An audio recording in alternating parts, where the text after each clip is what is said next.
And dude, you know what? It actually changed my... Again, let's change subjects really quick. But like, it changed my whole perception of all this when I actually nearly died. Like, that actually did have a... Really? Yeah. So you had a flipping in, so what almost. was the experience then? There you go. Yeah, because I've not had that. Yeah. What would you say was the flip? Yeah. It was... So, being in Loch Ness, literally thinking, this is it. Like, I am going to die. I'm going to drown. Like, this is it. And actually thinking about what that process is going to look like.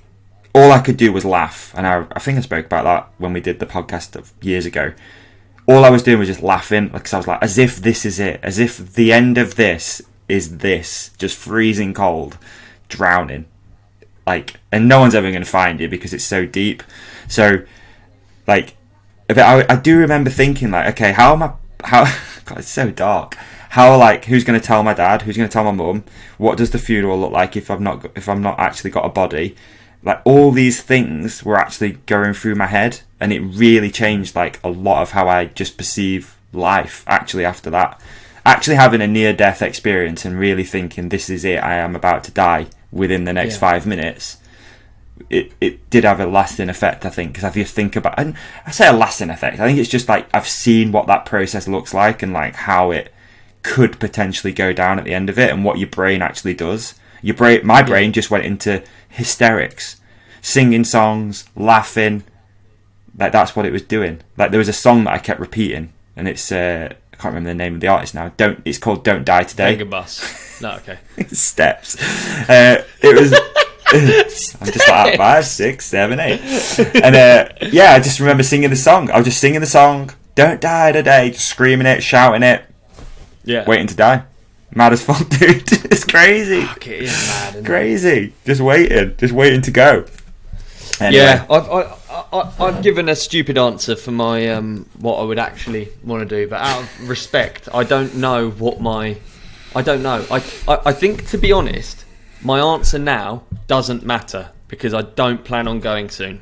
So I could give an answer as if I planned on going soon, but I don't plan on going soon. And when I do plan on going, or when I do eventually go, obviously I have no control over when I go, but when I do go, life might be different, and maybe there's going to be people that you leave behind that you want to be able to enjoy a memory of you. Because it's not for you, is it? You know, like we're approaching it like fucking bell ends. It's not for us to... Yeah. Do you know what I mean? Yeah, no, I know. It's not for us to say. Everyone's got a different outlook. Everyone's got a different thing that they want to leave behind. If I'm honest, if I went now, if I found out I was going now, I'd probably want a bench, because then my family could go and... Not a workbench, no. Not a massage bench. Just a bench with a nice view where my family could go, because there would be times where you'd want to remember someone, or... Totally. I don't know. Totally. Maybe I would... You just... Exactly Lake what we talked Toba. about earlier. Lake Toba bench. Yeah, there you go. Yeah. He loved this spot. He loved it. It's exactly what he would have wanted. This is where his soul rests. But you sort of... He sold his soul and left his soul here.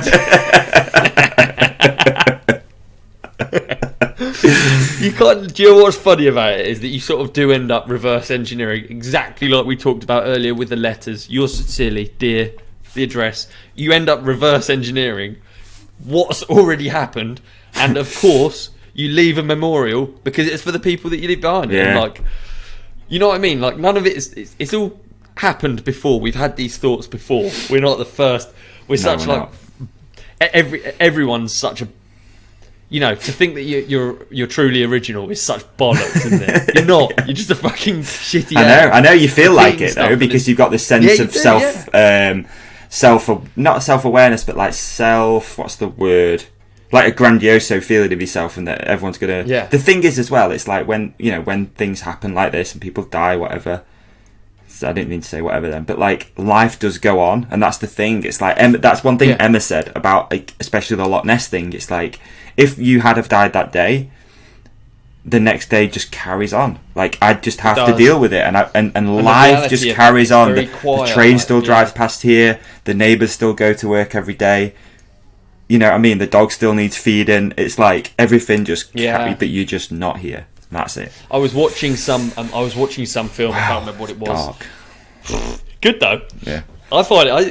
Yeah, it's cracking conversation, mate. After however many episodes, I don't know how we managed to do it. Still find things.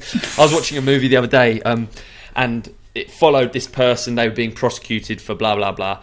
They had this lawyer that they were working with. Them and the lawyer. Obviously, you see a lot of their conversations, and their deep conversations. They're about what they're being prosecuted for. And she's giving advice. She's asking questions. You know, you feel like there's a real sort of a bond between the two of them. The hearing happens. She gets sentenced, and then it's like the lawyer is like, "I'm so sorry. You know, it's all tears. It's terrible. She goes down. This is the best case scenario. Whatever. She got community service. She got put on whatever. This that." And she goes, "Oh, I'm so sorry," you know, offers a shoulder to cry on. And you feel like that bond is there, that human bond is there. But then she's like, "Right, I've got my next appointment now." And you just, it was conveyed really well in the movie. And it was exactly how it would feel. It carries on. And the lady who's been prosecuted and has to deal with this new part of her life is just there, alone. And I feel like all of us have had that, whether it's in a breakup, whether it's whatever it is. Hey, look, dude, even if it's a fucking warranty claim, it gets to a point and they're like, there's nothing we can do. And you're just like, the wind blows. Yeah, so true. It's just everything that happens is, you know, ultimately you've got to crack on, haven't you? Yeah. There's no point in dwelling on any of it. That's really, so true. That's a great way of looking at it. It is. Wow, I'd like to see that. Do you know what the film is? Did you enjoy this clip? If so, please like and subscribe. The full episode is available by hitting one of the links on the screen right now, or type The Ride Companion into your favourite podcast app. We've even put links in the show description for you. Cheers!